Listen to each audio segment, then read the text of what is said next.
साहित्य प्रबोधिनी के मंच पर मैं छाया त्यागी सभी दर्शकों श्रोताओं का हार्दिक अभिवादन और अभिनंदन करती हूँ। दोस्तों, आज बुद्ध पूर्णिमा है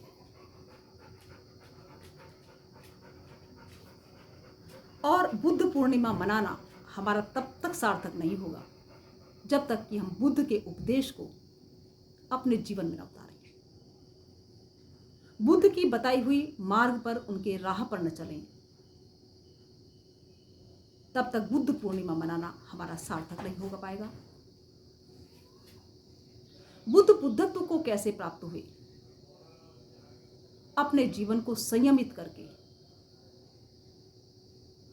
12 साल तक तप करके बुद्ध बुद्धत्व को प्राप्त हुए। और ये बुद्ध पूर्णिमा जो है, उनके ज्ञान को, उनके भीतर उदय होने का ही एक दिन है, जब वो ज्ञान को उपलब्ध हो गए थे, जब उस सत्य से सराकौर हो गए थे, जब सत्य से तादात्म्य उनका हो गया था। इसीलिए हम बुद्ध पूर्णिमा मनाते हैं। और हम कैसे बुद्ध पूर्णिमा को सार्थक करें? तो उनका जो उपदेश था,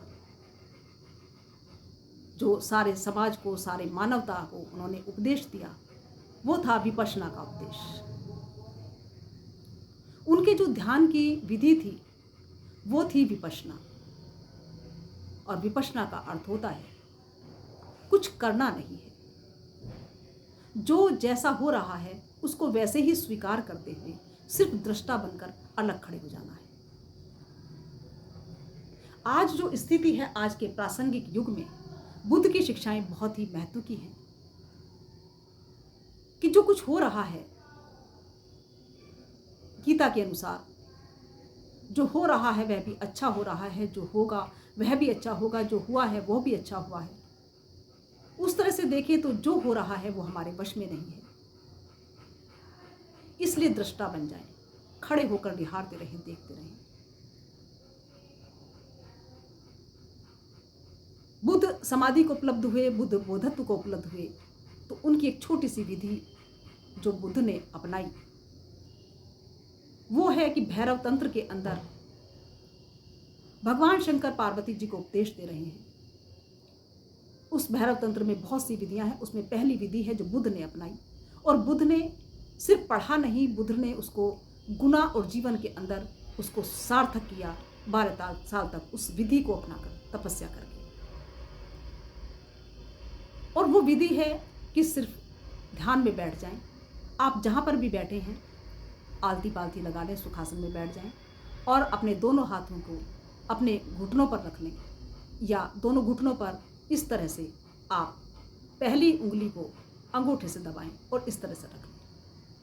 आंखें बंद कर लें और कुछ विचार नहीं करना है, कुछ सोचना नहीं है, बस अपनी आती जाती श्वास पर ध्यान देना है। नासिका से जब श्वास अंदर जा रही है तो मन की आंखों से सिर्फ उसको निहारना है, और जब नाभि के नीचे तक सांस जा रही है तब उसको देखते जाना है। सांस आ रही है तो उसको देखना है, और सांस जा रही है तो उसको देखना है। विपश्यना का मतलब होता है देखना।